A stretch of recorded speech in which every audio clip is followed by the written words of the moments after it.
जय हिंद। चलिए आज हम लोग देखेंगे ह्यूमन रिप्रोडक्शन सिस्टम, मानव प्रजनन तंत्र के बारे में जानेंगे कि कैसे आपके प्रजनन तंत्र होते हैं, कैसे शिशु का जन्म हो रहा है, क्या क्या इसमें कॉन्सेप्ट हैं। इसमें दो तरह के होते हैं, आइए हम लोग देखेंगे। एक हो जाता है कांटेक्ट में होना भी होता है, एक नहीं भी होता है। रीजन्स इसके बारे में समझेंगे। इसे क्वेश्चंस आएंगे लगभग प्लांट वाला से ज़्यादा क्वेश्चंस आ जाता है और यहाँ पे एनिमल्स वाला से थोड़ा सा कम क्वेश्चंस आते हैं। आइए देखने का प्रयास करते हैं हम लोग। उसको लिखिएगा जी, human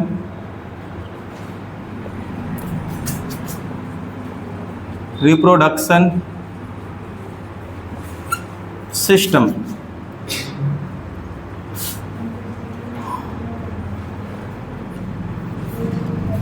Manav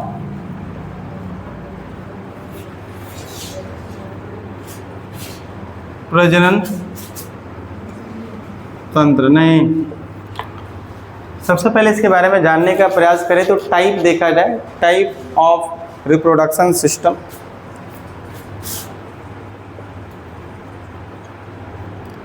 type of reproduction, ये दो टाइप के होते हैं।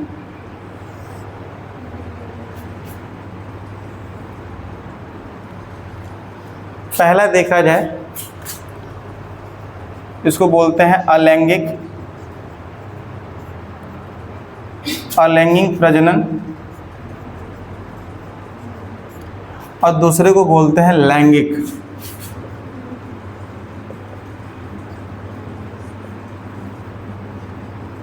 ज़्यादा सवाल आने का चांसेस अब इससे बन रहा है क्योंकि यहाँ थोड़ा अनवांटेड चीज़ें ज़्यादा हो जाती है। वर्ड्स जो होते हैं बड़ा टेक्निकल वर्ड्स यहाँ आ रहे हैं और लोग याद करना पसंद नहीं कर रहे हैं। यही रीज़न है कि एग्जामिनर को ये चीज़ें बहुत पसंद है, यहाँ से पूछ ले रहा है सवाल। यहाँ चीज़ें कॉन्सेप्चुअल ज़्यादा है, वर्ड थोड़ा सा आसान होते हैं, वहाँ जल्दी नहीं जाता है। इसको बोलते हैं असेक्सुअल रिप्रोडक्शन।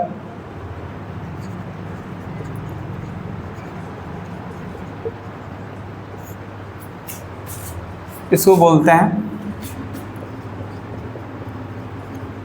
Sexual reproduction.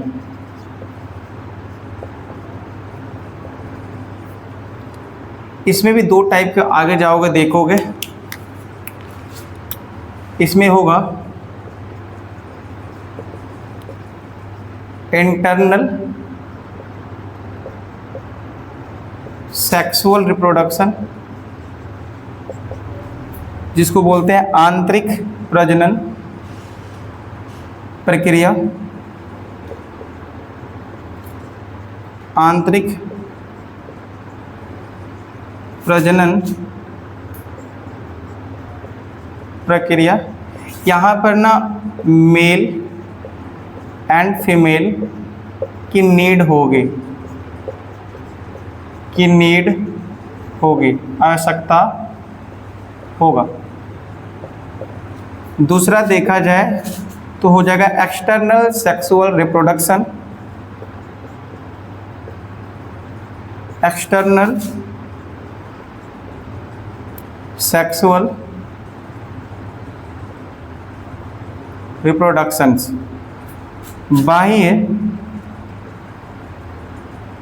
बाह्य प्रजनन प्रक्रिया। यहाँ जो है मेल एंड फीमेल को कॉन्ट्रैक्ट में आना पड़ता है।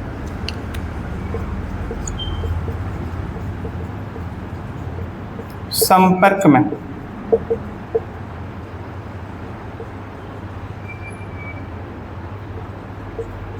यहाँ मेल एंड फीमेल को कॉन्ट्रैक्ट की आवश्यकता नहीं होती है।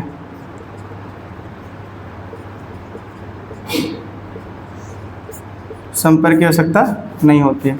ये कॉन्सेप्चुअल है, इसको देखा जाएगा। इसमें देखा जाए अलैंगिक, यहाँ पर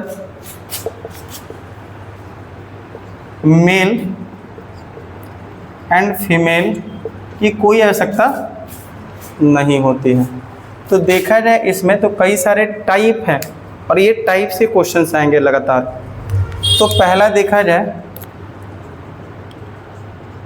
क्लोनिंग,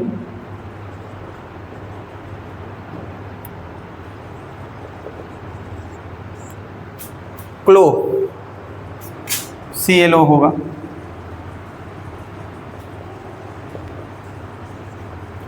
दूसरा देखा जाए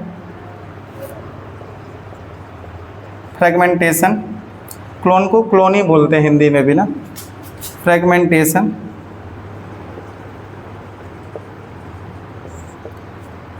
फ्रेगमेंटेशन को बोलते हैं हिंदी में खंडन।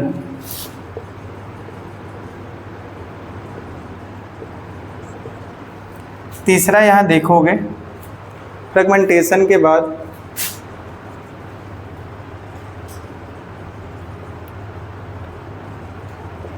रिवोल्यूशन, जिसको बोलते हैं विखंडन। चौथा देखा जाए बडिंग यानी मुकुलन। ये सभी पेड़ पौधे आपको बैक्टीरिया वगैरह में ही देखने को मिलेगा, इसलिए कोई मेल फीमेल की आवश्यकता नहीं है। तो मुकुलन क्या बोलते हैं इसको, मुकुलन। इसी के बाद एक आ जाएगा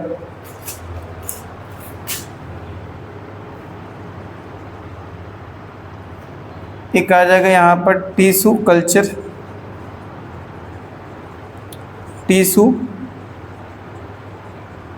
कल्चर। एक और होगा प्रोपगेशन।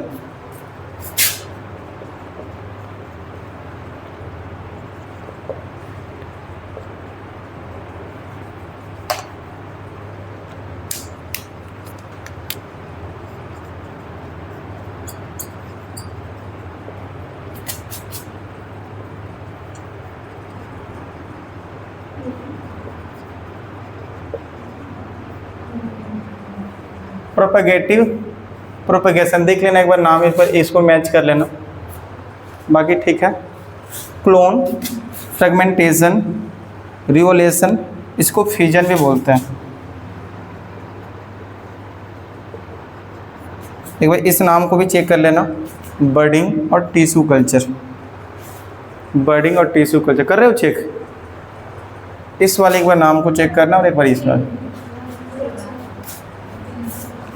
बाकी मुझे लग रहा है सही है। दो में डाउट हो रहा है, एक एक करके उठाते हैं और एक एक के बारे में जानते हैं। एग्जाम्पल्स बड़ा इंपॉर्टेंट है इसमें।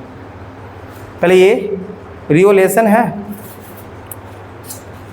विखंडन या इसको फ्यूजन बोलते हैं, ये ठीक है।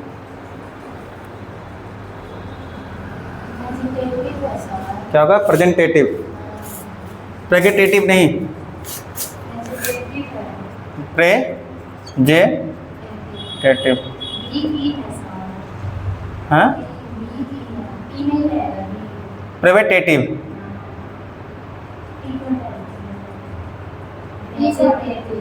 स्पेलिंग बोलें आप? हाँ, VEGA, वेगेटेटिव। प्रोपगेशन,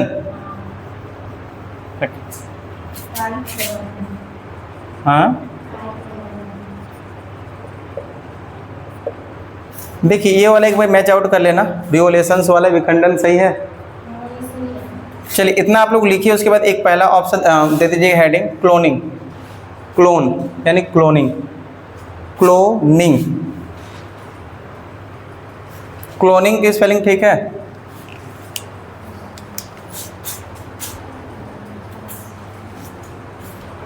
देखिए इसका दीजिए क्लोनिंग, हुआ इतना हो गया।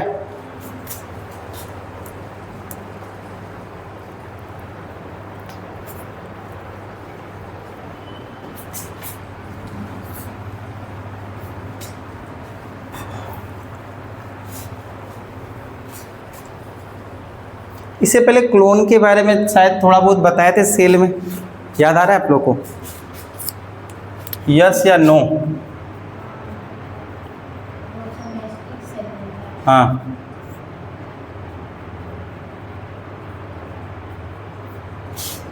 सोमैटिक सेल में बताए थे क्लोनिंग वाला।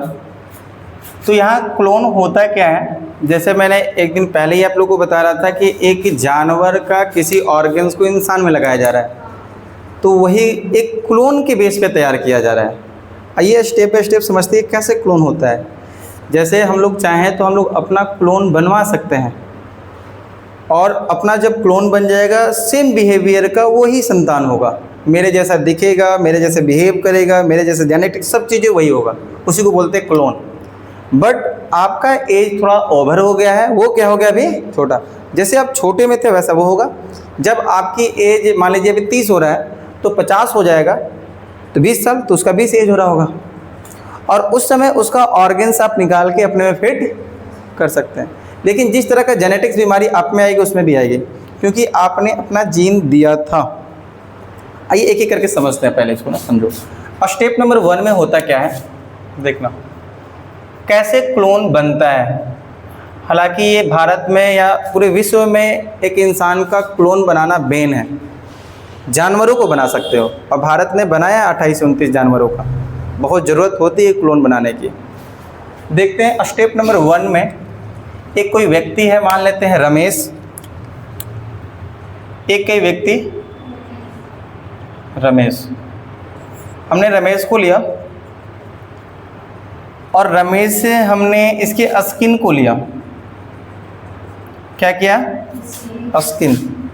तो हमारे शरीर में लगभग 222 मैंने बताया सोमैटिक सेल्स, जो ऑर्गन्स बना हुआ अलग अलग सोमैटिक सेल से बना हुआ है।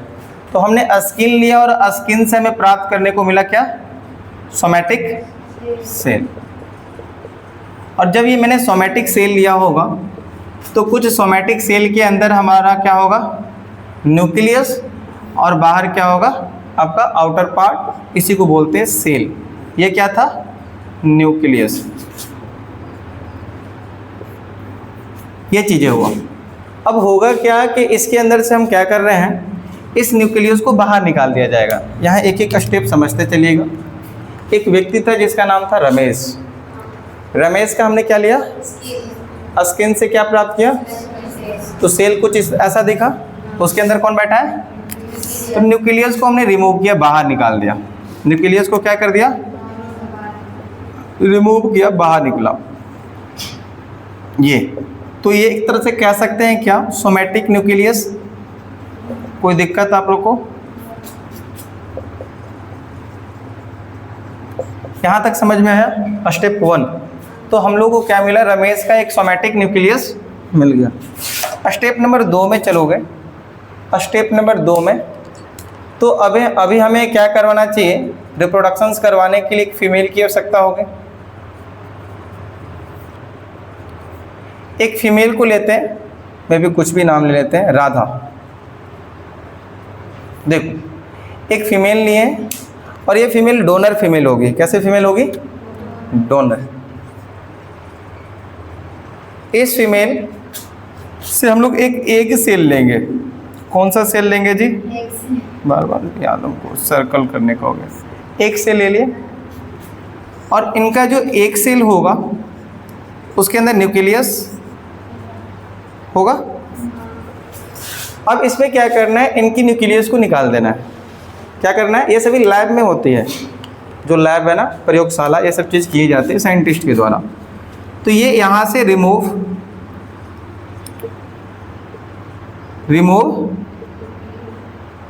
न्यूक्लियस फॉर एग सेल हुआ। तो अब यहाँ पर जब इनका बचेगा ओनली फॉर सेल, और किसका? एग सेल बचेगा विदाउट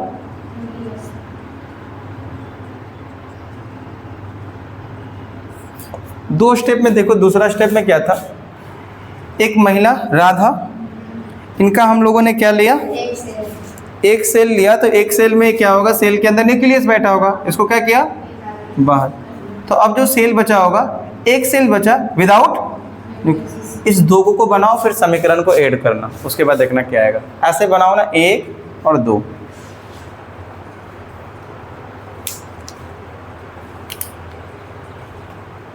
यहाँ तक तो समझ में आ गया?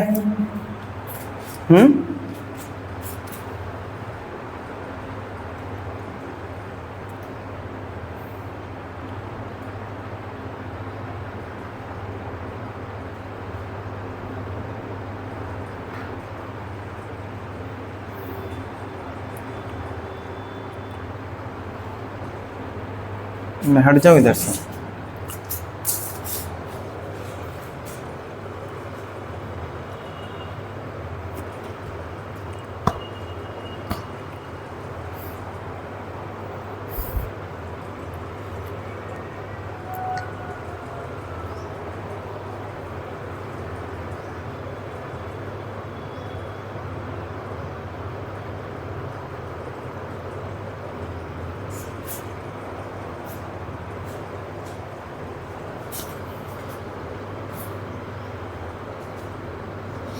हो गया?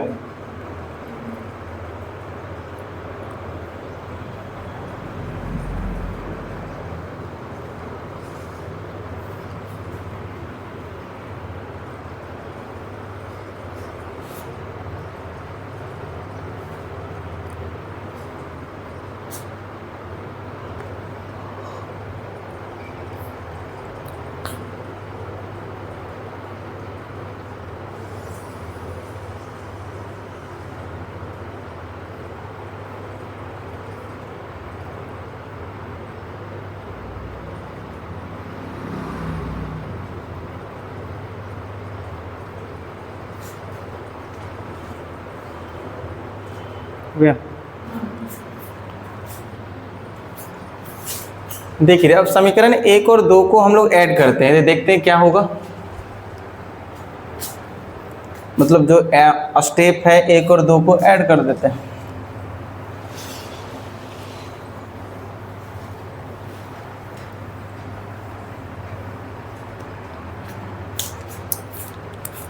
ये स्टेप 1 जिसमें आपने एक सोमैटिक सेल लिया था और इसे आपने प्राप्त किया सोमैटिक न्यूक्लियस। मैं इसको ऐड कर रहा हूँ स्टेप नंबर 2 से। यहाँ से हमने लिया एक सेल लिया और हमने ओनली एक सेल को प्राप्त किया विदाउट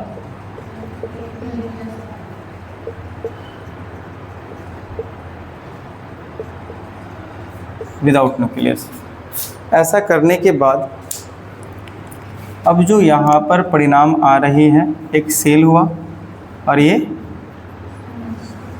एक सेल होगा और इसके अंदर जो न्यूक्लियस आएगा वो सोमैटिक। कौन आया? तो जो काम हमें रिप्रोडक्शंस में करना था वो यहाँ पर हमने किया। लैब में पहले एक पुरुष था, ये मेल था, जो कि पता है आप लोगों को। ये कौन था? मेल था, रमेश। और यहाँ से फीमेल। आपने मेल का क्या लिया? न्यूक्लियस। फीमेल का क्या लिया? एक सेल। और यहाँ से फिट कर दिया। अब इसमें क्या करोगे? इलेक्ट्रिक करंट पास करवाया जाता है, इलेक्ट्रिक शॉक दिलवाया जाएगा लैब में ही। तब जब लैब में दिलवाया जाएगा तो सेल डिवीजन हो जाएगा। क्या होगा? डिवीजन। जैसे ही लैब में आप इलेक्ट्रिक शॉक करवाते हो इसके अंदर कराओगे तो अब यहाँ होने लगेगा सेल डिवीजन। अब जैसे ही सेल डिवीजन होने लगा तब यहाँ से होगा क्या कि एक जाइगोट बनना स्टार्ट हो जाएगा। और मेन होती है जाइगोट, है ना। तो जाइगोट तैयार हो गया। अब इस जाइगोट को किसी माँ के गर्भाशय में उसको फिट करना है, डालना है। तो अब यहाँ से क्या होगा? किसी भी मदर के कहाँ पर? गर्भाशय में इसको क्या कर दिया जाएगा? फिट कर दिया जाएगा। और एक लिमिट टाइम के बाद या फिर निश्चित समय के बाद जब एक शिशु का जन्म होगा, किसका जन्म होगा? यानी 9 महीना शिशु का जब जन्म हो रहा है तो वो बच्चा ना होके क्लोन होगा। क्या होगा वो किसका क्लोन होगा? किसका क्लोन होगा? क्या रमेश की तरह बिहेव करेगा? बिहेवियर, क्या फेस, क्या ऑर्गेन्स, क्या ब्लड, सब उसी का होगा। बट फर्क इतना है कि रमेश जो है उसका एज मान लीजिए 20 का है तो 20, अब ये बच्चा अभी शुरू में जन्म हुआ है। जब रमेश 40 का हो रहा होगा तो उसका जो क्लोन आया होगा वो 20 का होगा। अब वो चाहे कि उस अपने क्लोन का कोई भी ऑर्गेन्स है अपने में फिट करवाना तो करवा, बट आज भी वर्तमान में पूरे विश्व में इसको बैन कर दिया गया है। आप किसी इंसान का क्लोन नहीं बना सकते हो। ऐसा होगा तो बहुत ज़्यादा ऐसे अपराध होना स्टार्ट हो जाएंगे, बहुत ज़्यादा दिक्कतें देश में क्रिएट होना स्टार्ट हो जाएंगे। चाइना भी बनाना स्टार्ट करेगा, पाकिस्तान भी बनाएगा, भारत भी बनाएगा, सब चीज़ बनाने लगेंगे, तो बहुत समस्या है।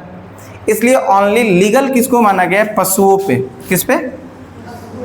पशुओं पे। आज भारत वर्तमान में लगभग 28-29 बनाया है क्लोन पशुओं का। जैसे कई बार ऐसे विलुप्त प्रजातियां हैं जो ख़त्म होने वाली हैं, तो कई बार जैसे भारत को एक सीमन होता है, जैसे जानवरों को चढ़ाया जाता है सीमन, तो उतना एक्सेस नहीं हो पा रहा जितना मतलब यहाँ पर जानवरों को चाहिए, तो उसको क्या करना पड़ रहा है? क्लोन बनाना पड़ रहा है। ऐसे अलग अलग प्रकार के जानवर हैं जिसमें बहुत ज़्यादा सीमन होते हैं, तो उसकी क्लोन बनाओ और क्लोन से उसको सीमन प्राप्त करो और उसको फिर अपना एक्सेस को ज़रूरत पूरा कर लो। तो आज वर्तमान में पूरे विश्व में इसको बैन कर दिया गया है। ओनली फॉर किस में है? पशुओं में। समझ में आया आप लोगों को? अच्छा, ऐसे ही देखो फिलहाल में व्लादिमीर पुतिन जो आए थे, एक पुतिन साहब आए थे, तो कोई भी ऐसे राष्ट्रीय अध्यक्ष आते हैं ना देश विदेश में, तो उन लोग ध्यान दीजिएगा कि अपना जो मल होते हैं या यूरिन, जो मल या यूरिन होते हैं वो अपने देश से यहाँ से लेके चले जाते हैं। आपको इसके बारे में पता है? मतलब हाँ, कोई भी, हालांकि मोदी जी भी ऐसा करते होंगे, मतलब उसमें पूरा दिया नहीं गया, खुलासा नहीं किया है, लेकिन इस सब पुतिन के बारे में इंटरनेशनल न्यूज़ वगैरह देखोगे तो देखने को मिलता है। जब भी आएंगे कोई भी राष्ट्रीय अध्यक्ष किसी भी देश का, चाहे डोनाल्ड ट्रंप है, चाहे पुतिन है, चाहे कोई भी आ रहा हो, तो वो अपना क्या करते हैं कि जो मल होते हैं, यूरिन लेके चले जाते हैं। मेनली डर होता है कि कहीं ना कहीं उससे हमारे आरबीसी, डब्ल्यूबीसी, क्योंकि आपको पता है यूरिन में थोड़ा सा मात्रा ब्लड की भी होती है। यूरिन में किसका मात्रा होगा? ब्लड। तो आरबीसी वगैरह को प्राप्त किया, इससे ये पता कर जाएगा डिजीज उसको क्या है, और जब डिजीज पता कर जाएगा तो पूरा इंटरनेशनल न्यूज़ में दिखा देगा कि इतने ज़्यादा जीने वाला है। मतलब इसके प्राइवेट चीज़ों को भी आप खुलासा कर दिए हो, जो कि उसकी जो निजी जीवन है पूरा आप क्या कर दिए हो, उन चीज़ों को खुलासा कर दिए हो। इसलिए वो लोग डरते हैं, और ये मे भी हर राष्ट्रीय अध्यक्ष करता होगा, भारत में भी आपके मोदी जी भी करते हैं, भले इसकी खुलासा नहीं, अलग की बात है। तो हर जितने भी राज्य मतलब कि देश के राष्ट्रीय अध्यक्ष हैं ये सभी चीज़ों को करते हैं। रीजन्स क्या है? उनको डर है कि मेरी क्लोन ना बना ले, मेरी क्लोन ना बना ले, सोमेटिक सेल्स ना ले ले, इससे कुछ चीज़ें कर ना पाए, ये रीजन्स है। इसको बना लीजिए, इसको आप लोग बनाएं। ये जो क्लोन होगा किसका होगा? तो बस बात समझ में है, क्लोन का मतलब क्या है?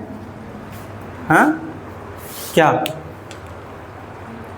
वैसा ही एक इंसान बनेगा, बट फिजिकली वो एक बच्चा होगा। लेकिन इस रमेश में 40 साल की उम्र में जो जेनेटिक्स डिजीज होगा वही डिजीज इस शिशु में, क्लोन में भी होगा। ये ध्यान रखिएगा, जो भी जेनेटिक डिजीज हो रहा होगा। और सबसे पहले एक आयन विलमेंट करके एक वैज्ञानिक थे, सीप में डोली भेड़ का किया था। डोली भेड़, नाम भी वैसा, डोली भेड़, 1996 में हरियाणा में बहुत बड़ा एक ऐसा बनाया गया है, नेशनल डेयरी रिसर्च इंस्टीट्यूट, वहाँ पर बहुत बड़ा क्लोन के लिए है। करनाल बताए थे, याद है आप लोगों को? करनाल डेयरी अनुसंधान केंद्र, वहीं पर भारत का सबसे बड़ा क्लोन सेंटर।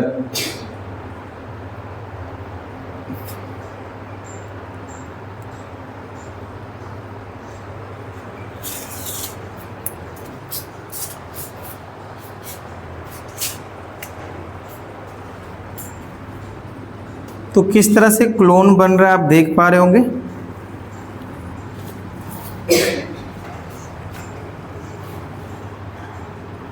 ऐसा कर ले इसको लीगल, तो हर राष्ट्रीय अध्यक्ष अपना बनवा के आराम से 20-50 साल एक्स्ट्रा जी सकता है। ऑर्गेन्स ही खराब होती है ना, कुछ भी क्या खराब होगा, ऑर्गेन्स होगा शरीर का खराब ना, तो इजी वे में जी सकता है। वो ख़त्म ही नहीं होगा। पता चला एक मरा, उसका क्लोन जिंदा है, फिर से वो वहाँ पर आ गया, फिर एक मर रहा है, फिर उस अपना क्लोन बनवा लिया, वो जिंदा है। इसे पता चलेगा पूरा वो करवा लेगा। अभी आप लोगों को पता है चाइना AI रोबोट अपने बॉर्डर पे डाल रहा है। हाँ, चाइना AI रोबोट मतलब लड़ने के लिए बॉर्डर पे भेजा हुआ है। अब जब भेज दिया चाइना वाला, तो भारत वाला अब क्या करेगा, बनाएगा। आने वाले समय में तो पूरा रोबोटिक्स है।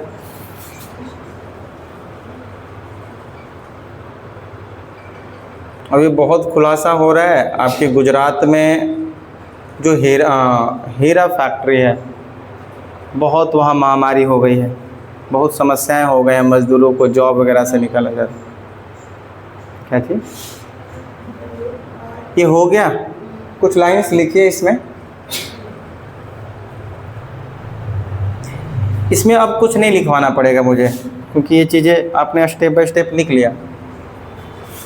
लिखिए कि इस क्लोन, इसको इरेज करें। ये जो क्लोन टेक्नोलॉजी है, इसको क्या कहा जाता है? Somatic cell nucleus transfer technology.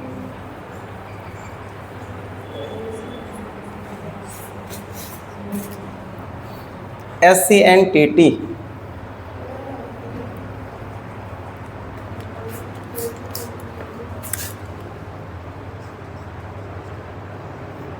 Clone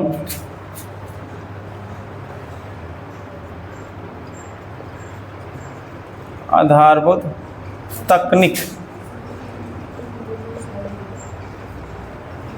तो इसको बोलते हैं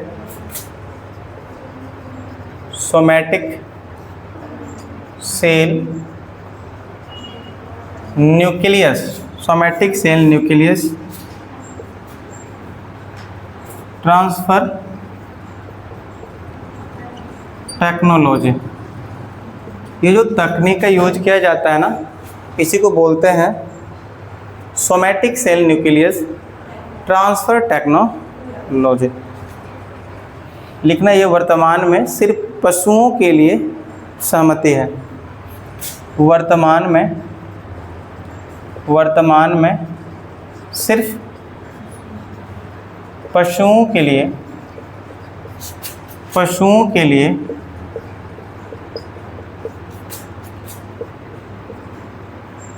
सहमति दी गई है। वर्तमान में सिर्फ पशुओं के लिए सहमति दी गई है, किसी इंसान पे नहीं कर सकते हो। सबसे पहला एक व्यक्ति थे जिनका नाम है आयन विलमेंट।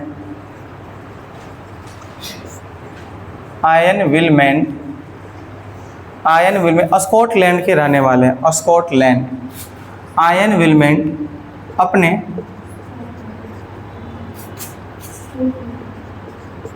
सह वैज्ञानिकों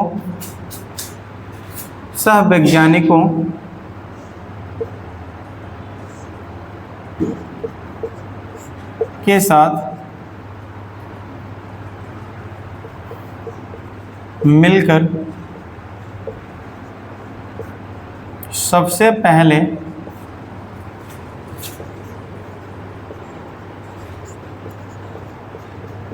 डोली शिप का क्लोन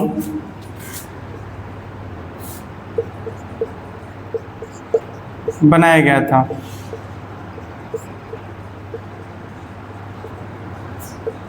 बनाया गया था 1996 और ये जो डोली भेड़ बना 2003 में मर भी गई थी। हाँ, मतलब 7 साल के बाद मर गई। जैसे जो भेड़ का क्लोन बनाया गया तो उसकी जेनेटिक्स रीजन के कारण 7 साल के बाद वो डेथ कर गई, वो मर गई दोबारा। समझ में आया? तो ह्यूमन में इसको नहीं दिया गया है। अगला देखा जाए, भारत में सबसे बड़ा, लिख लेना, भारत में सबसे बड़ा क्लोन रिसर्च सेंटर जो है नेशनल नेशनल डेयरी रिसर्च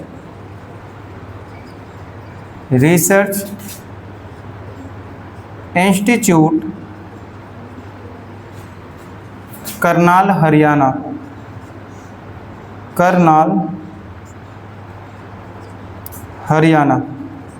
में भारत का सबसे बड़ा क्लोन रिसर्च सेंटर है।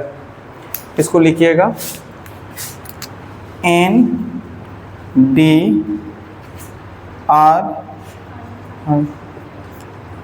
तो क्या बोलेंगे, national dairy research institute Karnal Haryana में भारत का, इसके आगे के सेंटेंस में बोल दे रहा हूँ, भारत का सबसे बड़ा क्लोन रिसर्च सेंटर है। भारत का सबसे बड़ा क्लोन रिसर्च सेंटर है। भारत का सबसे बड़ा क्लोन रिसर्च सेंटर है। भारत का सबसे बड़ा क्लोन रिसर्च सेंटर है। तो आई होप कि आप सभी को पता चला कि क्लोन बनता कैसे है। क्लियर हुआ कि नहीं हुआ ये चीज़ें? मतलब इंसान का नहीं बना सकते वर्तमान में, क्योंकि वर्ल्ड में इसको बैन किया गया है। रीजंस आपको समझ में आ रहा होगा कि कोई भी इंसान मरने के कगार पे बना दे तो फिर तो वो तो जीवित ही हो गया एक तरह से। फिर आके फिर अपना हक वगैरह जो भी है, एक कोई पद पे है तो मांगना स्टार्ट कर देगा। इस तरह से फिर समस्याएं क्रिएट हो जाएगी। इसलिए जानवरों के लिए बनाया गया है, और जानवरों के लिए इसलिए बनाया जा रहा है कि जो विलुप्त प्रजातियां हैं, जो हमारे रिसोर्सेज में अच्छा काम कर रहे हैं। जैसे दूध के लिए हम लोग बहुत आगे हैं, पता है आपको, भारत में एक दूध के लिए हम लोग प्रोडक्शन में बहुत आगे हैं। और इसी के कारण से ये जो सीमन वाला प्रक्रिया है ना, इसलिए ये चीज़ क्लोन बनाने का प्रयास कर रहा है। अलग अलग प्रकार के एक तेजस बुल होता है, साढ़ ऐसे करके तेजस बनाया गया है। उसी से अलग अलग नाम है, आप देखोगे ना, अलग मुझे याद नहीं है, बट अलग अलग नाम के बनाया गया है। तेजस बनाया गया है, ब्रह्मा करके बनाया गया है, जानवरों का बनाया गया है, जिसे अलग अलग इस्तेमाल में लिया जाता है। दूसरा कौन से लिखवा है जी? ये क्लोन ख़त्म हो गया है आप लोगों का। दूसरा कौन सा लिखा? ये फर्मेंटेशन लिखवा है। हाँ, उसको समझाएगा। तो देखें ये इसमें कैसे प्रोडक्शन हो रहा है। बस किसी भी आप मेल और फीमेल की कॉन्ट्रैक्ट की आवश्यकता नहीं पड़ी। बस आपने वहाँ सेल लिया, सेल को ऐड किया, आपने लेके गया लैब में, इलेक्ट्रिक करंट दिया, जाइगोट बना, एक माँ के गर्भाशय में रखा, उसके बाद यहाँ से क्लियर हो गया। अगला देखा जाए क्या नाम है उसका? फर्मेंटेशन।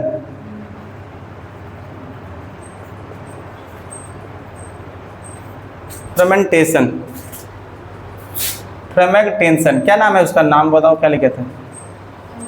यही है, खंडन। देखिए फ्रेगमेंटेशन, तो ठीक है। खंडन कितना आसान है हिंदी में। खंडन से नाम समझ में आ रहा है कि टुकड़ा होकर एक नया जीव का निर्माण होगा। जैसे कई सारे ऐसे जीव होते हैं, जैसे बात की जाए, एक है प्लेनेरिया, स्पाइरोगाइरा।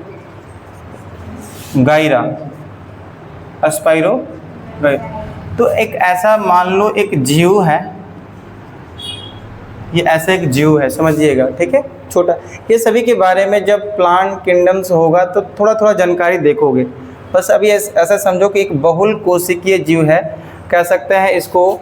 पॉलीसेलुलर एक कोशिका है, सेल है, जो कई सारे कोशिका से मिलकर बना है। इसमें क्या करेंगे, हमने 4 भाग काट दिया ऐसे करके, ऐसे 3 ही हुआ, मान लो 3, कितने कर दिया? 3 खंडन कर दिया। तो एक भाग ये हो गया, दूसरा भाग ये हो गया, और तो कुछ समय के बाद ये अपना एक नया जीवधारी बनाएगा, ऐसा। कुछ समय के बाद ये भी अपना एक नया जीव बनाएगा, और कुछ समय के बाद ये भी एक नया जीव बना रहा है। तो मतलब आप खंडन विधि से आप क्या कर रहे हो, अलग अलग जीव का मतलब रिप्रोडक्शन कर रहे हो। मतलब किसी भी तरह के आपको मेल और फीमेल की आवश्यकता पड़ा नहीं, कोई कॉन्ट्रैक्ट की आवश्यकता नहीं है। तो कुछ ऐसे जीव हैं जिसको आप काट देते हो, तो कुछ समय के बाद अपना एक पूरी तरह से एक जीवधारी ले लेता है। तो कुछ एग्जाम्पल ज़्यादा ध्यान देना जिससे पूछा जाएगा। एक होता है प्लेनेरिया, स्पाइरोगाइरा, उसमें और भी मैंने बहुत सारे नाम लिखवाया होगा। एक नाम लिखाया होगा स्टार, सी स्टार करके, देखियो नदी में ऐसे करके होता है पूरा फिश करके, सी स्टार लिखना, सी स्टार, सी स्टार। एक हो जाएगा कोरल, कोरल स्पेंजेस, स्पेंजेस। अभी लिख रहे हो कि मैं अभी मतलब लिखवा दूँ, 1-2-4 लाइन इसके बारे में लिखवा देता, तो उसके बाद लिख लेना। स्पेंजेस है, और कुछ कुछ नाम छोटा है तो बता दो उसमें एग्जांपल्स क्या है, पूरा याद कर लेना, मतलब एक भी छूटे ना। एक होता है प्लेनेरिया, स्पाइरोगाइरा, सी स्टार, स्पेंजेस हो गया, स्पेंजेस हो जाएगा। स्पेंजेस के बाद लाइकेन, लाइकेन हो गया, क्या हो जाएगा, मोल्ड हो गया, और मोल्ड के बाद होगा एक लिवर वॉर्ड हो जाएगा, liver, liver ward, liver ward से देख लीजिएगा। बस इतना ही है, और कुछ छूट गया बताओ, हो गया? लिखिए इसके बारे में जो बोल रहा हूँ। यह एक बहुकोशिकीय, यह एक बहुकोशिकीय सूक्ष्म जीवधारी है। यह एक बहुकोशिकीय सूक्ष्म जीवधारी है जिससे दो या दो से अधिक खंडनों से नए नए जीवधारी का निर्माण हो जाता है। खंडनों से नए नए जीवधारी का निर्माण हो जाता है। नए नए जीवधारी का निर्माण हो जाता है। इस प्रक्रिया को फ्रेगमेंटेशन यानी खंडन प्रक्रिया कहते हैं। इस प्रक्रिया को फ्रेगमेंटेशन या खंडन प्रक्रिया कहा जाता है। इस प्रक्रिया को फ्रेगमेंटेशन या खंडन प्रक्रिया कहा जाता है। जैसे जैसे जैसे प्लेनेरिया,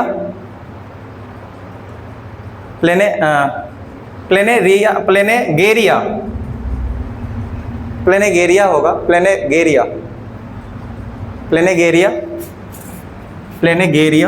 ग यहाँ छूट गया है।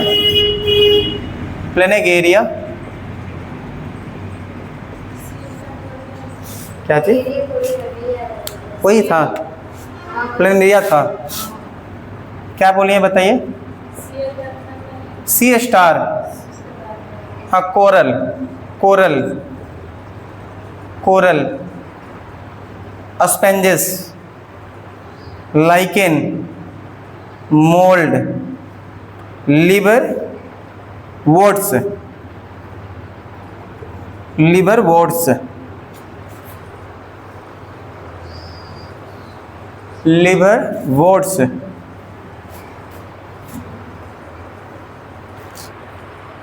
हो गया।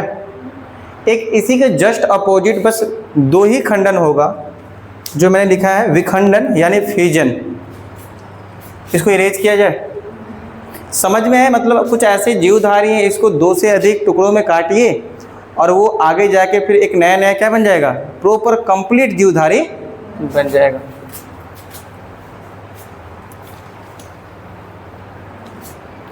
एग्जाम्पल्स बार बार क्वेश्चंस पूछता है, ठीक है।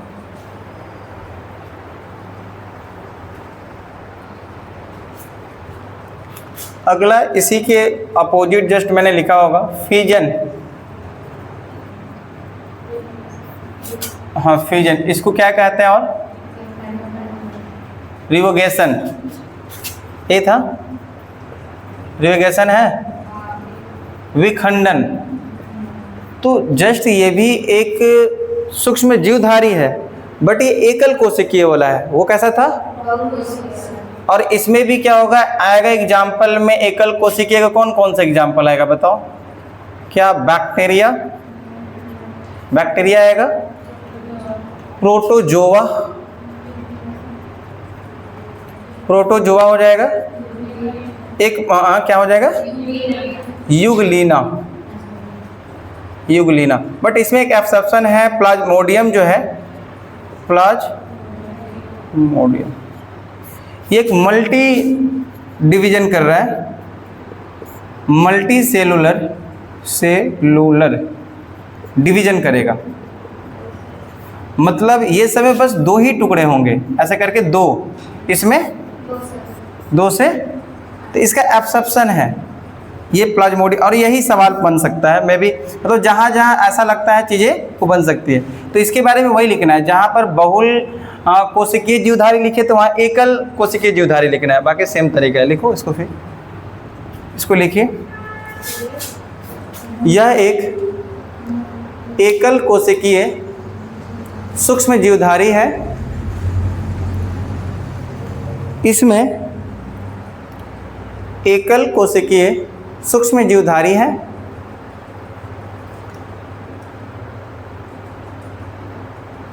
जिसमें 2 खंडों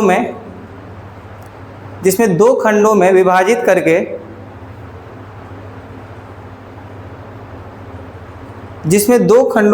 करके, नए सूक्ष्म जीवधारी का निर्माण किया जाता है। नए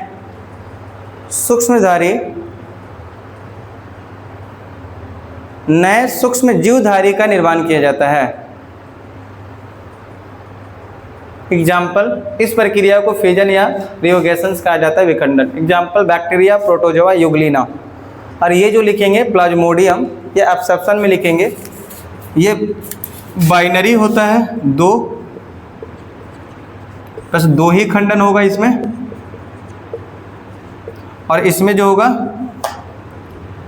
होगा कितना होगा, 2 से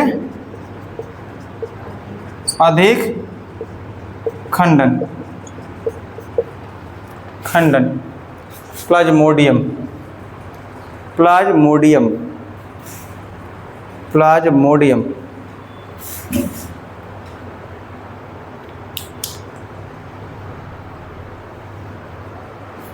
हो गया। एक मुकुलन करके होगा, बडिंग।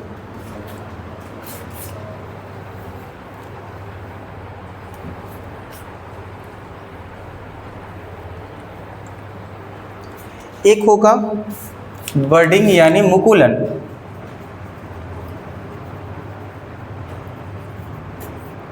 मुकुलन बोलते हैं इसको ना। ये कैसा होगा समझिएगा, जो एक टहलियाँ होती हैं, जैसे ये पेड़ है ना, ये इसमें छोटे छोटे ऐसे रहते हैं टहलियाँ करके, बड बोलते हैं इसको। क्या बोलते हैं, बड या टहलियाँ वगैरह, टहलियाँ नहीं बोलते हैं।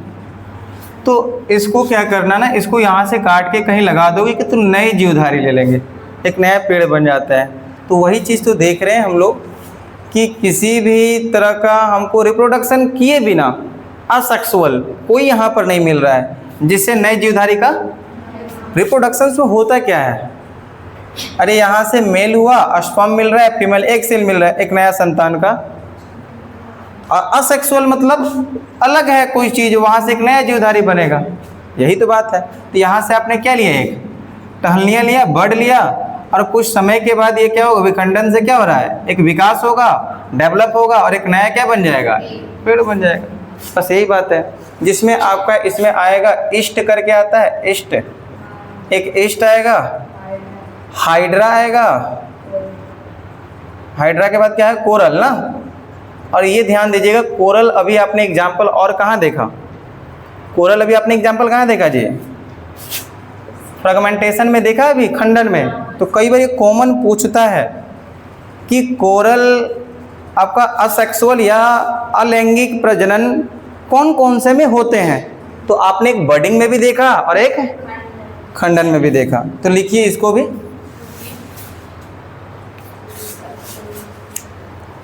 यह एक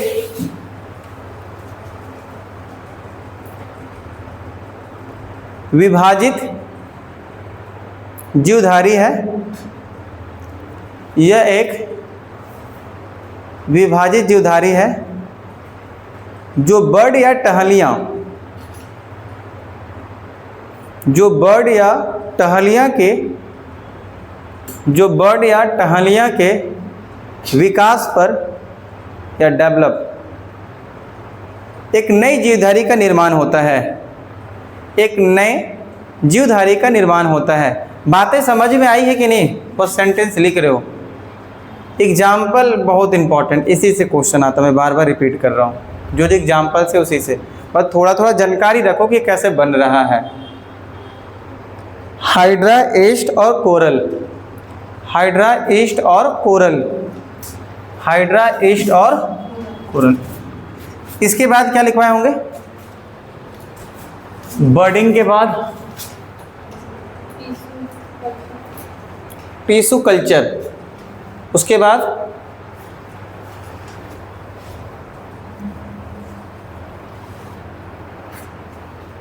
अभी लिखवाए थे एक टिश्यू कल्चर से पहले, देखो बाद में प्रोपेगेटिव कुछ करके है, प्रोपेगेशन, क्या नाम है उसका बताओ, पढ़ पा रहे हो तो? प्रेजिगेटिव, प्रेविगेटिव, प्रेवी, हाँ, भी से वेरीगेटिव, प्रोपोगेशन, हिंदी में इसको कुछ लिखवाया है?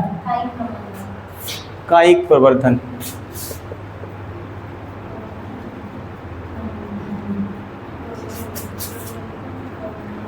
प्रबंधन नहीं होगा, प्रवर्धन, प्रवर्धन, प्रबंधन नहीं होगा,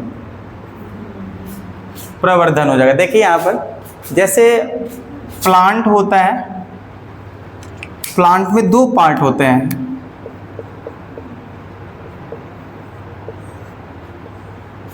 एक पार्ट होता है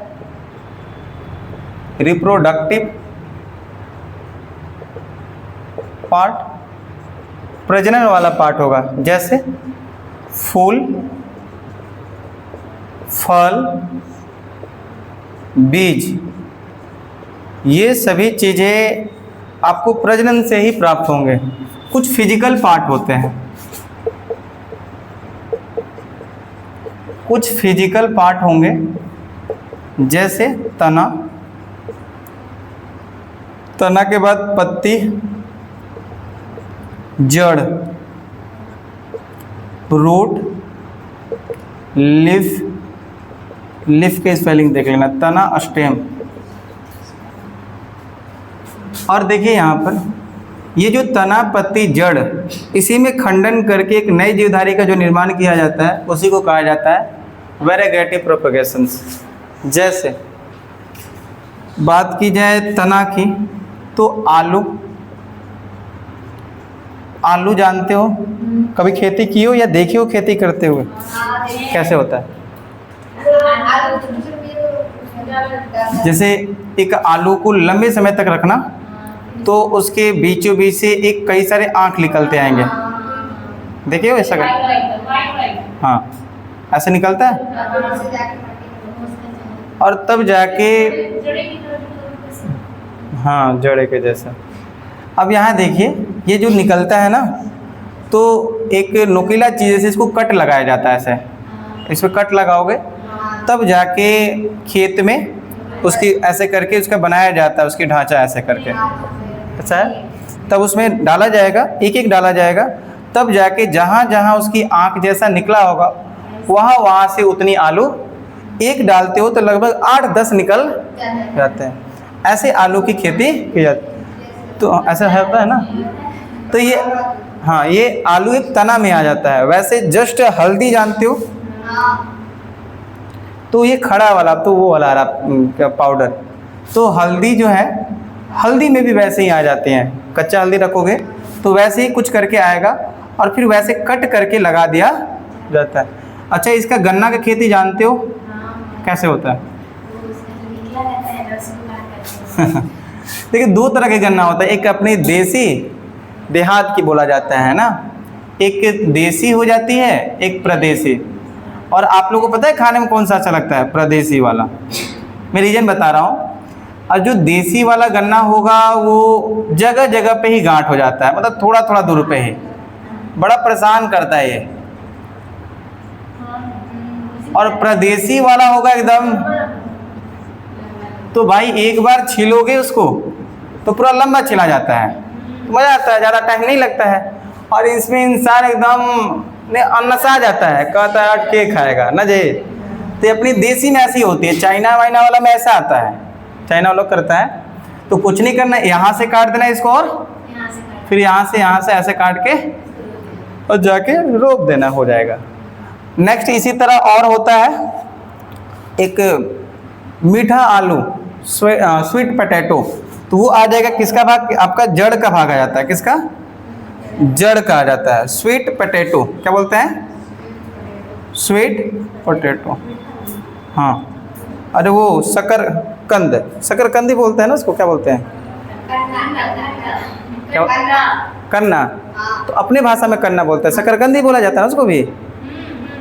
अरे शकरकंद ही बोला जाता है, जी बाल है। शकरकंद आपको मैं बताता हूँ, ये अब मार्केट में बहुत कम दिखता है, पता है आप लोग को? पहले की तुलना में ये मार्केट में बहुत कम है, क्योंकि इसकी खेती उतनी नहीं हो रही है। आपको सुन के हैरानी होगा कि एक ब्लूबेरी करके एक फ्रूट्स आता है, नाम सुने हो कभी? ड्रैगन फ्रूट्स नाम सुने हो? वैसे ही और उतने ही महंगा 600-700 रुपये केजी के हिसाब से, ऐसे बैर के जैसा होगा, ब्लैक ब्लू करके होता है, बहुत ज़्यादा पौष्टिक मिलता है, प्रोटीन मिलता है। वो गरीबों के लिए नहीं है, वो अमीरों के लिए है, समझ में आ रहा है? तो ब्लूबेरी करके आता है ना, ब्लूबेरी, अब समझना। तो उससे लगभग 3 गुना प्रोटीन देने वाला ये शकरकंद है। हाँ, 3 गुना, मतलब ये 700 रुपये किलो या 80-90 रुपये किलो मिल जाता है मार्केट में। रीज़न क्या है कि इसकी खेती अब बहुत कम हो रहा है, तो लोगों को पता ही नहीं रहता है कि ये चीज़ें ऐसा भी है। तो लोग बड़े वो फैशन शो में या फिर इतना दिखावे तौर पे कि हम ये फल खा रहे हैं, बट पता होना चाहिए मे भी इसमें भी बहुत ज़्यादा प्रोटीन, लेकिन इससे 3 गुना इसमें रहता है। तो शकरकंद की भी खेती कुछ उस प्रकार की जाती है कि जैसे शकरकंद को कुछ दिन छोड़ोगे तो उसके ऊपर ऐसे लेयर पत्ती जैसा आ जाएगा, जैसे आलू बोआ जाता है उसको बो दोगे, उससे कई सारा शकरकंद निकलते हैं, उसको बोलते हैं स्वीट पोटैटो। तो ये जड़ हो जाएंगे, क्या हो जाएंगे? अच्छा देखो, तना किसे कहते हैं? जिस चीज़ों को काट कर बोआ जाता है, क्या किया जाता है? उसको तना कहते हैं। पत्ती जानते हो? जड़ यानी रूट्स, जैसे गाजर मूली वगैरह होता है, रूट्स हो जाएगा। रूट्स में क्या बोलोगे? गाजर? और पत्ती नहीं, रूट्स गाजर वगैरह कह देना, ठीक है। पत्ती में एक हो जाएगा ब्रायोफिल्म, इसको याद रखना, ब्रायोफिल्म, ये याद होना। अच्छा, और भी इसमें खेती जानना चाहोगे तो और क्या क्या होता है बताओ? आलू हो गया, हल्दी हो गया, अदरक कर दिए, प्याज का जानते हो खेती? प्याज कैसे होता है? आज तो उसका तरीका चेंज हो गया,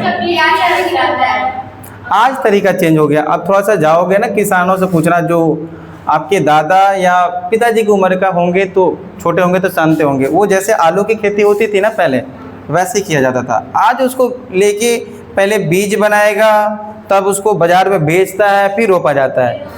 पहले उसी सोचा था, देखना प्याज को ज़्यादा दिन रखना तो उसमें दिखना आ जाता है, देखिए हो सेम प्रोसीजर था। लेकिन लोग थोड़ा सा क्या हो गए ना, मॉडर्न हो गए, तो फिर ऐसे चलने लगे। आपने गौर किया कभी कि धान की जो खेती होती है उसमें पहले बीज बनाया जाता है, बीज से वो पौधा बनाया जाता है, तब रोपाई किया जाता है, और ऐसे गेहूं में नहीं किया जाता। रीजन्स? गेहूं में बिल्कुल नहीं होता है। आप देखना, गेहूं को लेगा 10 केजी, मतलब बहुत ज़्यादा मात्रा में लगता है, 10 केजी लगेगा, और वही 5 किलो में कई बीघा तुम अतु कर दोगे बिया के तैयार। इसको 10 मतलब किलो लोगे तब 1 बीघा में छिटाएगा। इसके पीछे का रीजन्स है कि जब धान की खेती हो रही है तो पहले धान फेंक रहा है, फिर उससे क्या बना रहा है? पौधा बना रहा है, फिर उस पौधा को जा रहा है रोपने, और पौधा को ज़्यादा रोपेगा कि वहाँ पर जो अन्न होगा ज़्यादा होगा, जिससे हमारी खेती भरपूर होगा। वही रीजन है कि यहाँ देखना, गेहूं को जो फेंकता है इसको ज़्यादा फेंकना पड़ता है। रीजन है कि इसको फिर पौधा नहीं बना सकते हैं, क्योंकि ये बहुत कमज़ोर होता है। देखना इसको, जो खेती की हो तो जानती होंगी आप। हाँ। जाता है। तो मतलब उसके धान चावल के ऊपर करता है ना कि चावल कैसा है। मैं ये बता रहा हूँ कि धान का वो पौधा देखना, धान का उसका बड़ा मोटा होगा, छूना उसको। अरे उसको ना जब खेती वगैरह किया जाता है, निकाला जाता है, उसी से बांध भी लेगा लोग, टूटेगा भी नहीं, देखना। और फेंक भी देता है वो, कोई ख़राब भी नहीं होता है। आप गेहूं का देखना बहुत मुलायम होता है, कभी छूना जब अभी स्टार्टिंग का जब होगा उसको बहुत, हाँ बहुत मुलायम होगा, उसको तो फेंकोगे टूट जाएगा वो, तो तैयार ही नहीं हो पाएगा ना उस प्रोसेस से, जिस प्रोसेस आप धान कर रहे हो। यही रीज़न है कि जो 5 किलो आप धान में कई बीघा कर देते हो बिया के तरीका में, वो 10 किलो लगेगा गेहूं और एक ही बीघा, क्योंकि घना करना है आपको। और दूसरा कमज़ोर है, इसलिए इसको बीजा बना के फिर नहीं कर सकते हो, रोप नहीं सकते हो। समझ में आ रहा है, धान और गेहूं की ऐसे खेती की जाती है। तो इसको समझ में आया आप लोगों को, बड़ा गैदरिंग हो गया, ये समझ में आया। एग्जाम्पल लिख लो, इसमें लिखना चाहोगे तो कैसे लिख लोगे? वेरागेटिव प्रोपेगेशन, कायिक प्रवर्धन लिखिए, मैं बोल रहा हूँ।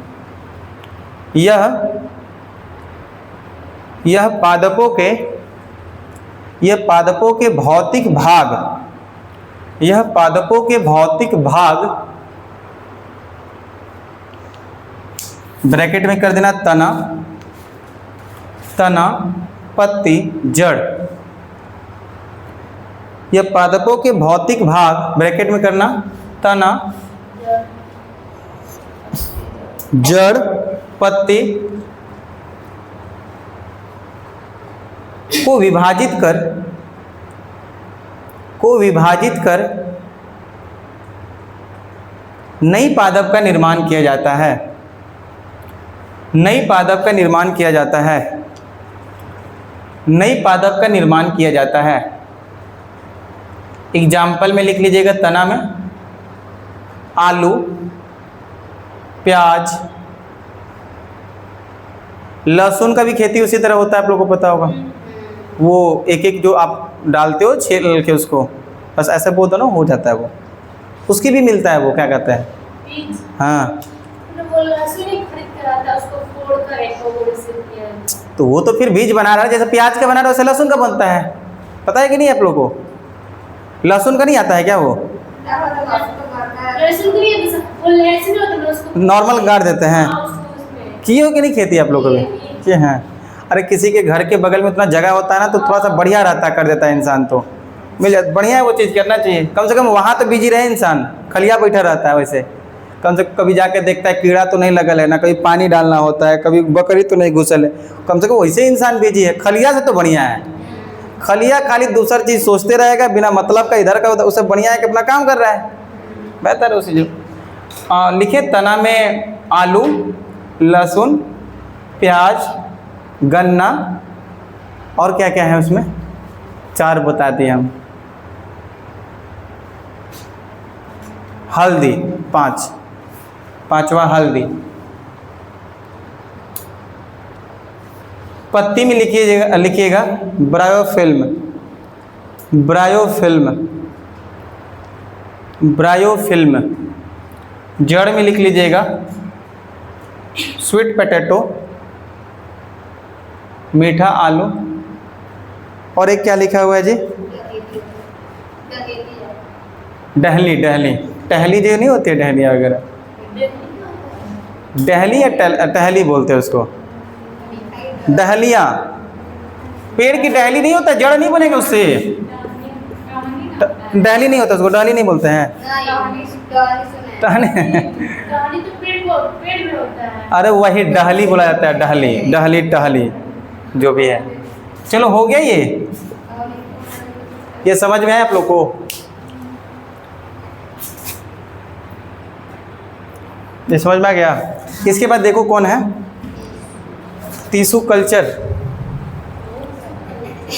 क्या है इसके बाद? पता नहीं पूरा नाम, टिश्यू कल्चर है ना।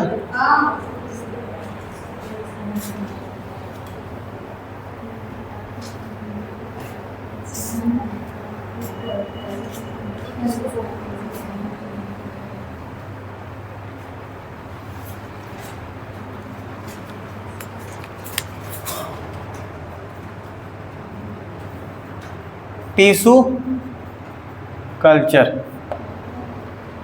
देखिए इसमें समझिए क्या होता है टिश्यू कल्चर में। जैसे कुछ ऐसे उत्तके होते हैं, जैसे कुछ सेल एंड टिश्यू होते हैं जिसकी प्रजातियां विलुप्त अभी पता है विलुप्त होने वाली है। केला जो जानते हो, साइंटिस्ट ने इस पे रिसर्च करके बताया कि लगभग 50-100 साल के बाद ये चीज़ें पौधा ख़त्म हो जाएगी। केला का मतलब चीज़ें ख़त्म हो जाने की, क्योंकि बहुत 50-100 साल के बाद एक बहुत ख़तरनाक फंगस आने वाला है जो कि केला को प्रभावित करेगा। और ये मतलब साइंटिस्ट का यही काम ही है, रिसर्च करना, और रिसर्च करके बता रहा है कि केला 50-100 साल के बाद एक खतरनाक बीमारी, जैसे आपके पास कोरोना आया था वैसे आएगी और किसको ख़त्म कर देगा? केला को। तो आने वाले समय में 150 साल के बाद जो आएंगे तो उनको पता ही नहीं होगा कि केला भी कुछ था। ऐसा होता है ना, जैसे हमारे पीढ़ी से पहले कुछ पीढ़ी होंगे, उस समय कुछ चल रहे होंगे जो हम लोग को नहीं पता है। अरे दादा दादी कहते हैं वो तो अलग की बात है, आप जो देख रहे हो जान रहे हो वही चीज़ें हैं। तो 50-100 साल के बाद ऐसे होने वाला है। हो सकता है इसका कोई निदान खोज लिया जाए। तो कई बार क्या होता है टिश्यू कल्चर में, ऐसे सेल और टिश्यू ऐसे प्लांट का विलुप्त प्रजातियां होती ख़त्म होने लगती हैं। और जब ख़त्म होने लगती हैं तो इसी को बचाने के लिए क्या किया जाएगा? तो जो चीज़ें ऐसे फंगस वगैरह आया या वायरस आया, उस समय क्या आ गया? वायरस। और जो प्रभावित किसको कर रहा है? प्रभावित किसको कर रहा है? पौधा को। प्रभावित पौधा को कर रहा है। उस समय इस सेल टिश्यू के पौधा को बचा लिया जाता है। क्या कर लिया जाता है? और स्टोर कर दिया जाएगा कहीं पर। और जैसे ही जैसे इस वायरस का प्रभाव कम हो जाएगा, प्रभाव फिर से उसको लैब में लेके जाया जाएगा, ऐसे करके एक इंस्ट्रूमेंट में लेके जाया जाएगा। और जब रखा जाएगा, सेफ सुरक्षा किया जाएगा इसको ना, तो कम तापमान में, कितने? कम तापमान में, तब जाके थोड़ा सेफ रह पाएगा। अब ऐसे लेके गया गया एक ढांचा में, और फिर से जब ऐसा आया था वायरस और ये चीज़ें आई हुई थी फंगस वगैरह, प्रभाव ज़्यादा था तो इसको बचा लिया गया। प्रभाव कम हुआ तो फिर से इसकी चीज़ों को क्या होता है? प्रजातियों को बढ़ाया गया। तब ये सेल टिश्यू को जो थे उसको एक ड्रम में ऐसे डाला जाएगा, ऐसे करके पानी के अंदर। इसके अंदर जो न्यूट्रिएंट्स डाला जाएगा, प्रॉपर न्यूट्रिशन डाला जाएगा, पोषण डाला जाएगा या पोषक तत्व होगा, तापमान को मेंटेन करेगा और ह्यूमिडिटी को डालेगा। ह्यूमिडिटी यानी आर्द्रता। आपको पता है कि जो हम हवा में सांस लेते हैं, आप जो एयर में सांस लेते हैं, तो ये एयर बहुत ड्राई नहीं होता है। कैसा होता है? आर्द्रता।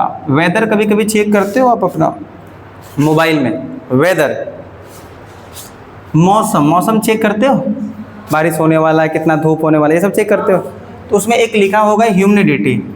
ध्यान से कभी देखना, ह्यूमिडिटी बताता है कि उस हवा में कितनी नमी है, और नमी होगी तभी हम सांस लेते हैं। और ये जब से जन्म लिए हैं, इससे पहले जो इंसान था वैसे ही सांस ले रहा है। वायुमंडल की प्रवृत्ति ऐसी है। तो आपको पता होगा ऑक्सीजन लेते हुए किसी भी ऐसे मरीज को देखे हो आप कभी टीवी में, या फिर ऐसे देखे हो ऑक्सीजन लेते हुए? तो ऐसे इंसान के ऊपर लेटा के ऐसे किया जाता है ना, ऑक्सीजन दिया जाता है। तो जो ऑक्सीजन सिलेंडर है, तो सिलेंडर से ऑक्सीजन से निकलती है, डायरेक्ट नहीं जाती है। फिर उसको एक ड्रम में डाला जाता है, पानी वाला बोतल से कनेक्ट होता है, ध्यान से देखना। फिर उसमें जाएगी हवा जो ऑक्सीजन है, फिर वो ऑक्सीजन नमी होगी तब वो इंसान पे चढ़ाया जाता है। देखा है कि नहीं आपने ऐसा? कभी ध्यान नहीं दिया होगा। तो कभी भी ऑक्सीजन किसी को चढ़ाया जाता है, तो ऑक्सीजन चढ़ाने का रीजन्स क्या है? तो वो ड्राई ऑक्सीजन्स होते हैं, उसको पहले नमी बनाओ। रीजन नमी बनाने का वो कई सालों से वो जो ऑक्सीजन ले रहा है वो ह्यूमिडिटी वाला ले रहा है, वो ड्राई नहीं है। ड्राई लेगा तो उसकी लंग्स काम नहीं करेगी, तो वो नमी करके वो ऑक्सीजन किया गया, तब जाके वो लेता है। कोरोना वायरस में बहुत सारे लोग को ऐसे ऑक्सीजन की परेशानी हो रही थी, और लंबे समय तक वो मास्क को क्या कर रहे थे? लगा रहे थे। और जहाँ जहाँ आर्द्रता नमी होगी वहाँ वहाँ क्या पनपता है? फंगस। क्या पनपता है जी? फंगस। और ये फंगस इतना ज़्यादा होने लगा था तो कई सारे लोगों को मौत जो हुआ था कोरोना से ना होके फंगस से हुआ है। सुने थे आप लोग?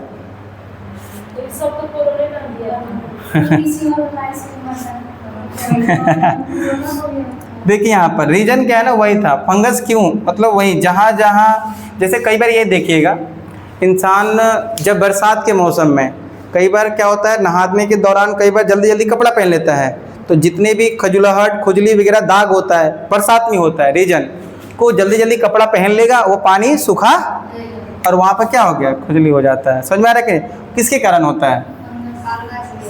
अब देखिए यहाँ पर, अब यहाँ देखो ये जो सेल टिश्यू था यहाँ पर ढांचे में रखें, इसको पोषण दिए, पोषक दिए, यहाँ टेम्परेचर आर्द्रता को मेंटेन किए, फिर यहाँ से एक नया क्या हुआ, एक नया क्या हुआ, प्लांट का निर्माण हो जाता है। तो आपने वो सेल टिश्यू से बचा के एक प्लांट का निर्माण कर लिया। इसी प्रक्रिया को क्या बोलते हैं? Tissue culture. अच्छा, इसमें एक बीजाणु निर्माण भी होता है, इसको भी समझ लीजिए। देखो बीजाणु निर्माण इसी का एक पार्ट है, उसके बाद लिखा जाता है, मतलब बैक्टीरिया का निर्माण, बीजाणु निर्माण। इसमें क्या होता है, रोटी कभी रखे हो 10-12 दिन घर पे? अरे ब्लैक के वाइट आता है, वाइट आता है, ब्लैक कलर आएगा। तो कई बार नहीं होता है कि शादी विवाह में जाना है, जल्दी जल्दी देखते हैं कुछ बचा नहीं है, तो पता चलता है कि वो आपके ढांचे जो रोटी रखने वाले एक बच गया। अब 20 दिन के बाद घूम के आई हैं तो रोटी में ब्लैक करके ऐसे रहता है, देखिए होता है। तो फिर कहते हैं आही रे दैया भूल गए, नहीं भूल जाते हैं उसमें करके। तो यहाँ से देखो ये जो फंगस है, यहाँ देखो ध्यान देना, ये फंगस है, तो ये इसको स्पोर्स बोला जाता है। हाँ, और इस स्पोर्स को किसी एक जगह डालोगे तो इससे कई ज़्यादा चीज़ों का निर्माण हो जाता है। इसी को बोलते हैं बीजाणु निर्माण, बीजाणु निर्माण। इसके एग्जाम्पल्स होंगे, बैक्टीरिया करके होगा, रोएजस होगा, ऐसे करके एग्जाम्पल्स होगा। लिख लो, इसको लिखो पहले, इसको क्या लिखोगे ऐसे, सेल टिश्यू करना। जब वायरस की प्रभावित ज़्यादा हो जाता है तो उसको सुरक्षित किया जाता है कम तापमान में। जब प्रभाव कम होता है एक ढांचा लिया जाएगा और ढांचा में फिर डाला जाएगा, पोषक तत्व दिया जाएगा, टेम्परेचर मेंटेन, आर्द्रता को किया जाएगा, इससे नया प्लांट का निर्माण होगा। इस प्रक्रिया को टिश्यू कल्चर कहते हैं। बाकी फंगस वालों को बीजाणु निर्माण कहते हैं। बस खत्म हो गया ये चीज़ें। 2-3 दिन से पूरा ये वाला भारी भारी लग रहा है कि कुछ वजन लेके चल रहे हैं, पता नहीं क्यों। अब पता मन कर रहा था कि सुबह मैसेज डाल दिया जाए शामी को, राती को, कि बच्चियाँ लोग फिर आराम कर ले, फिर कहा जाए कि ठीक है पढ़ा लिया जाएगा। है ना जी?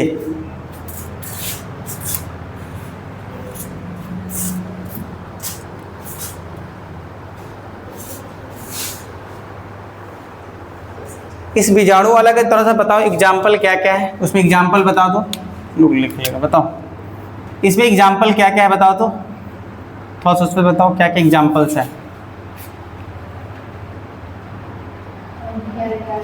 फंगस है, एल्गाई है, फंगी हो गया, एल्गाई हो गया, प्लांट, बैक्टीरिया, और बताएं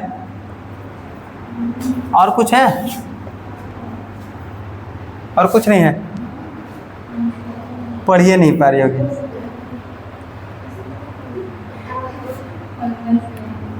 चलिए देख लीजिएगा, ये बीजाणु निर्माण का कुछ एग्जाम्पल्स है।